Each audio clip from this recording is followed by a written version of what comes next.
Welcome to Nashemin News. I'm Rizwan Asad here. Today I have with me one of the greatest economists, a political commentator, a social commentator, who has been in the news recently. And his wife is Nirmala Sitharaman, who is the finance minister of government of India. Today we happen to meet Sir in the press conference. Please see this video till the end because a lot of discussions are going to take place. Sir, welcome to Nashemin News, and we are very honored to have you in our news channel. What is the purpose of your visit to Bangalore? I was invited by some civil society groups today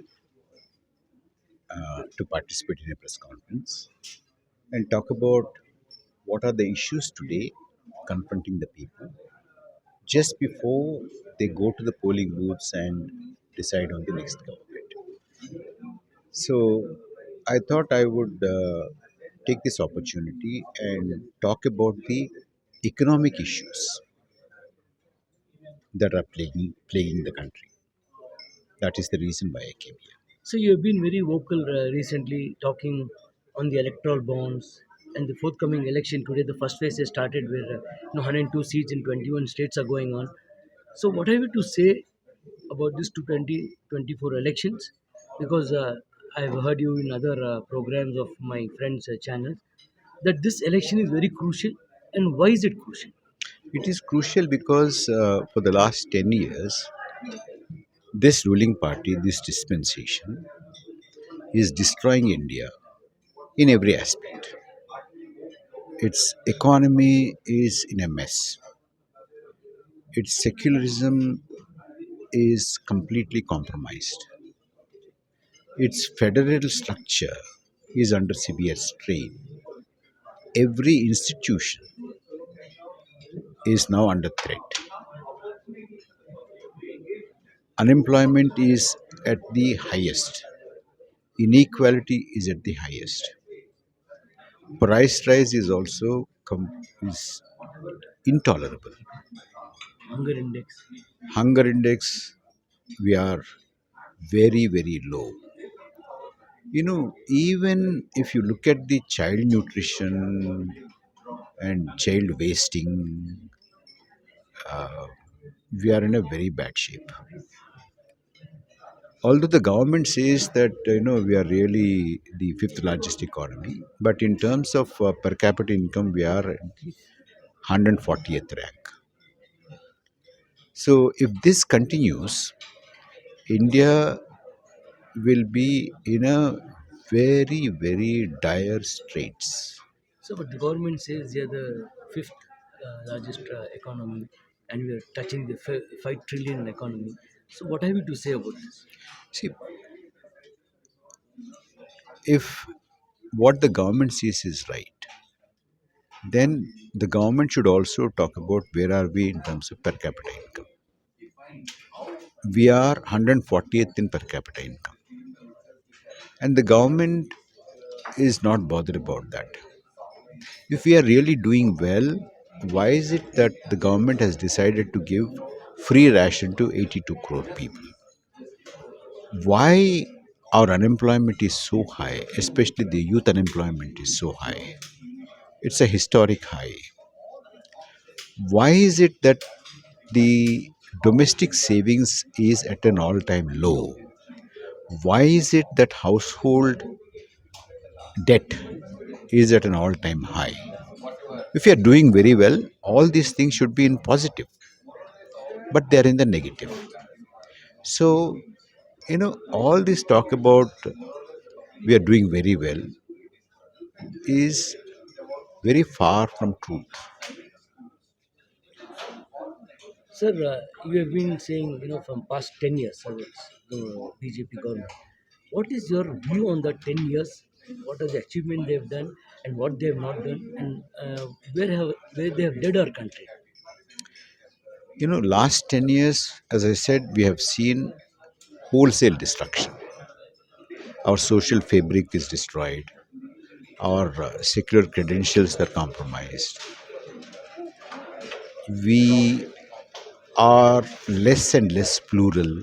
We are less and less tolerant.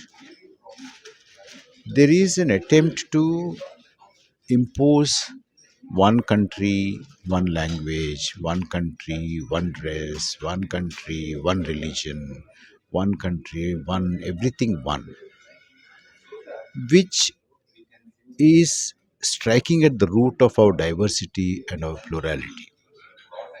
You know, I speak Telugu, I love Telugu. It doesn't mean I hate Kannada or I hate Hindi or I hate Gujarati or Bengali or Tamil. So we can have our own culture and respect other culture, accept other cultures. But here is an attempt that everything should fit into one culture, one religion, one language, one dress code, one leader, one party kind of a thing. This is very dangerous. So what have you to say? Because this 2024 election, our prime minister is saying that he is targeting 2047 election. So do you think that this 2024 election is very vital, very crucial to save the constitution, It is, you know, and why? and you see, if after all the destruction that has happened, if this ruling party and the ruling dispensation are not punished, then what we see today, what is happening in, say, a place like Manipur. Manipur has been burning for the last 1 year. And That today it's kind of, burning. Today also election. today also it is burning. Today election is taking place and there is a it, violence has it started. is burning, it is election violence is taking place, and internet is suspended, no news comes out of that. What is happening in places like Ladakh. These things, if this government returns, it is likely to happen in every state throughout the country. So that is the danger So which you're is telling what happened in Manipur will happen in every state. everywhere. Please, How, please, how do you how do please you don't think that somewhere Manipur is happening, we are all safe. No, please don't be under that false impression, because you see why it is happening in Manipur is by a deliberate policy of this party which is ruling Delhi. So they will do that, and if that is not punished and if these people are not stopped, they will take it as an endorsement. So whatever we did it in Manipur, people have no objection to that, so they will do it everywhere. Sir, and you have been very vocal recently, on the electoral bonds, and you saw the ANI interview where our prime minister said that he was the one who wanted to bring out the truth, and he was the one saying that kuch log ko mushkil honge, some people will suffer. What have you to say exactly on the electoral bonds and this electoral bonds? What was this scheme behind this electoral See, bonds? electoral bonds were brought in. Who's the mastermind of electoral bonds? The Prime Minister says in the interview, Tanti TV interview and ANI interview, he very clearly said it was his brainchild. Not Arun Jaitley. Arun Jaitley was the one who introduced the bill, but the Prime Minister himself had said that he designed it and it was his brainchild. Now, if that is the case, why is it that there is no transparency in this? Why is it that the government, when it was challenged, why is it that the government has moved earth and heaven to see that they are not coming up for the hearing in the Supreme Court? Why is it that State Bank of India tried to avoid disclosing the In June details? 30th. Why is it that they wanted so much of time? And when the Supreme Court had said that you have to give the details now, they could give it. And when they were giving it, when they gave it, before giving it, FICCI, ASOCHAM, CII, and such business organizations were pressurized by the government to go and tell the Supreme Court that, names should not be divulged because it's confidentiality. And before that, when the things have come up for hearing, government had made its highest law officer to tell the Supreme Court that the people of India have no right to know who is funding the political parties. So where is the transparency? Why did you bring this in? And another important aspect is that there is no guarantee that nothing. was paid in cash over and above the electoral bonds. So you have not prevented anything.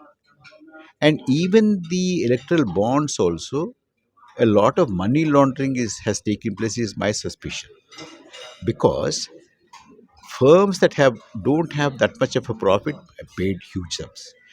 Firms that have been in losses have paid huge sums. Firms that got contracts have paid. Firms that were under investigation have paid bribes in terms of electoral bonds and got away without any investigation. So a lot of corruption has taken place in the name of electoral And bonds. firms who have paid have got work done, tunnels work done, That's what I said. and They came got in. they've got a lot of And contracts, one person who was on ED radar has paid 55 crores. and then got the bail and Yeah. turned approver. Yeah. So, All these how do you things. see this scam? This is, I think, the biggest scam of not only India, but I think this is the biggest scam in the world, entire world. But who are going to suffer? हम देख लेंगे किसी को मुश्किल होने वाली है. You see, when the Prime Minister had said that those people who have objected to this, those people who have criticized it, ये पछताएंगे, first time. they will come to regret it. Now, I want to ask a question. Who will regret? Does the Supreme Court regret? Does the judges who are sitting on that bench, will they come to regret? Does the Chief Justice of India, who declared electoral bonds as the unconstitutional move by the government, will he come to regret? Now, after a government scheme was declared unconstitutional, does the government have the moral right to continue in office? Does the Prime Minister, who claimed that he is the one who masterminded, whose brainchild these electoral bonds are, does he have the moral right to continue after what his brainchild was declared as unconstitutional? So you're telling that the Prime Minister should have stepped down. He should have, yes, Morally, he should have stepped down. isn't it? It's very obvious. And one more thing, And do you think Supreme Court should have intervened for no, him to no, step no. down? See, Supreme Court has declared it as unconstitutional. It is the moral duty of the government, of the person in power, Or to tender resignation on moral grounds. That's one. The second thing I want to tell you is, whenever a court decision comes, normally what happens is leaders say that we respect the judgment of the court. That's what we hear. then, and nobody speaks against the Ha- contempt of court. have you so far heard any important leader from the government say that we respect the Supreme Court's judgment? You have not. So what does it mean? It means that they have no respect for Supreme Court, which means that even after something is declared as unconstitutional, they don't take moral responsibility. Moreover, they threaten people with, you will regret it, kind of a thing. Sir, now that electoral bonds are become unconstitutional, it's a personal question. I just want to know the amount which is being collected by all the parties is also now going to unconstitutional, or say this money should be seized by the Supreme Court and see that the money goes back to the people of India. Do you think that anything happens that could happen like that? You know, Supreme I Court should interfere and see that all the money which you have taken through electoral bonds for your party, for your work, or for your favor you have given, this money should be confiscated and given to the back to the public. What have you to say? I too had this kind of a feeling. Feeling. But when I spoke to, or when I heard or read constitution experts, lawyers, what they said is that it is declared unconstitutional because there is no transparency in it on that basis. But everybody knows how much they And got. then, after the details have come out, people like you have put one and one together and said, look, this is the contract that was given, and this is the amount of electoral bonds that have gone to a particular political party. And they say that there should be an impartial inquiry by a judicial commission to actually see whether there was a quid pro quo, whether there was bribery established. Now, today we have circumstantial evidence. On this particular day, electoral bond was given. On that particular day, a contract was given. This is the. But somebody will have to establish the link beyond reasonable doubt. Once that is established, then they say we can invoke this that all the monies will have to be returned. So my legal friends say that we'll have to wait until that step is also reached. So you will be approaching the courts again. Not me. Probably people are approaching, of course. So now coming to this election, opposition leaders, India Alliance leaders, and various other social activists and people of civil society are saying this election is going to be the last election, and if you don't vote, constitution is under threat. So what is your take on this? I completely agree with it. I share that kind of an anxiety. I share that kind of an apprehension. I'm in complete agreement with that. You know, if if this government is re-elected, I doubt whether it is going to be re-elected. But in case for some reason it happens, I'm afraid that we will not have free and fair elections in future. We might have some kind of an election, like Putin's Russia has elections, Korea. Xi Jinping, China has elections, Kim Jong Un's North Korea has elections. But that's not an actually a free and fair, impartial, liberal democratic elections. So, India, as we know, with a secular constitution, with a liberal constitution, with a plural constitution, that kind of an India is under threat. It is likely to disappear, and we will not see a fair and free election in India after this. So what is your message regarding this to the people? Message is this. My request, Your request. my appeal is that the government and the party which has caused so much of destruction to our country should be severely punished. This should be thrown out of office. They should not be re elected. This is my appeal. Please think about this and vote very, very carefully. Don't be swayed by the false propaganda of the present ruling party. So the main problem today is unemployment, price rise, corruption. And you're just talking about unemployment, saying that 1 crore applicants were there for employees to go to Gaza. What have you to say about that? People are going from here to a place where war is taking place. What have you to say about that? That is because the situation in the country is so bad. They're desperate. You see, when people lined up at the recruitment centers, people like you, media people, went and asked them, "Are you aware that there is a war there?" The youngster said, "Yes, we are aware." "Are you aware that you might die?" They said, "Yes, we are aware that we might die."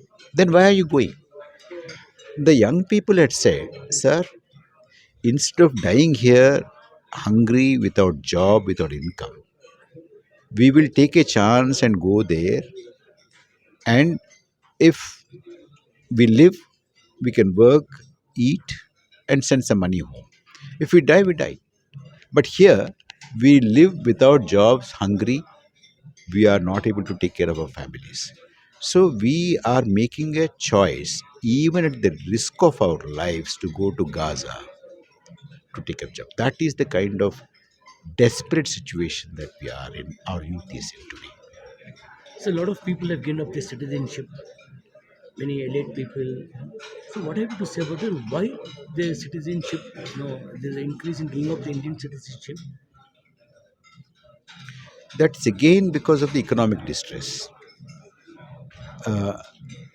Rizwanji, you must understand that in the rural areas today, the situation is so bad that last fiscal, all the money that was allocated for 1 year of Manrega scheme, Mahatma Gandhi National Rural Employment Guarantee Act, the entire 1 year money was exhausted in 6 months' time. So, one. Secondly, every year about 1.5 lakhs people are giving up their citizenship, surrendering their passport, and going. Why? It's not the low class or No, no, it everything. is high net worth Yeah. individuals because the economic atmosphere in this country is so bad, opportunities are so bad, they are not willing to invest because if they economic situation is so bleak, the prospects are so bleak, investments they think will not give enough return here. Not only that, today the largest number of people who are illegally trying to cross into United States are not anymore from South American countries. It is from India. You know, the even the so-called vibrant Gujarat, from there, last year about 23,000 people have tried to cross illegally into the United States. Now you can see what is happening in this country. Sir, I'm talking about the people who are economically very rich. 1% of the people are holding thing. Do you think that this ratio is going to further go up, and the poor will become poorer and the You rich see, will become richer if things don't change? yeah, we as I said, politically, as I said, every state is likely to face a situation like Manipur, and the kind of economic distress that we see today, if this government returns to power, it will be even worse. It will continue to be. Now, 1% holds about 22% of the income. 1% commands 40% of the assets of this country. It will even be worse.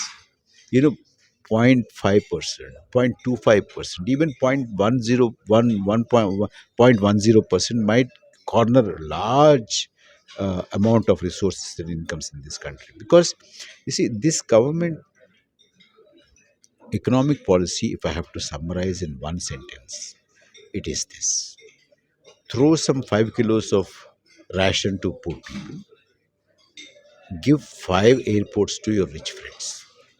This is the kind of economic philosophy that this government is pursuing. But And in the I paper, think we've taken. it shows a different perspective. You know, coming back to media, where is the freedom of press in Oh, India today? you see, you are in the media. Yeah. You know whether any mainstream media, either newspaper or a television channel, tells you about the unemployment situation, tells you about Manipur situation, tells you about what is happening in Ladakh, tells you about the center-state relations, tells you about the distress in the rural areas, tells you about 1 crore 25 lakh people applying for 35,000 jobs, tells you about what is happening.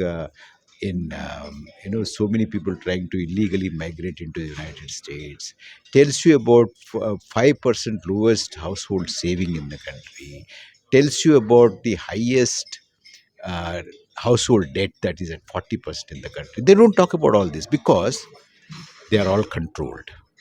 And if there is anybody who questions, the licenses are cancelled, journalists are arrested, and there's a lot of pressure put on them. The prime minister doesn't speak to the media, and if he speaks to the media, he speaks only scripted interviews and scripted questions. That is the kind of media that we have today. And main big media houses are taken over by his cronies. Crony industrialists and capitalists have taken bought large parts of the media. So that is the media scene today. You know much better about media than I do. So, what is the alternative? See, first of all, this has to go. It is, if you look at BJP versus which party, Narendra Modi versus which leader, NDA versus which coalition, then your perspective will be different. But if you look at this government versus the people of India, this party versus people of India, this coalition versus people of India, then you will get the right answer.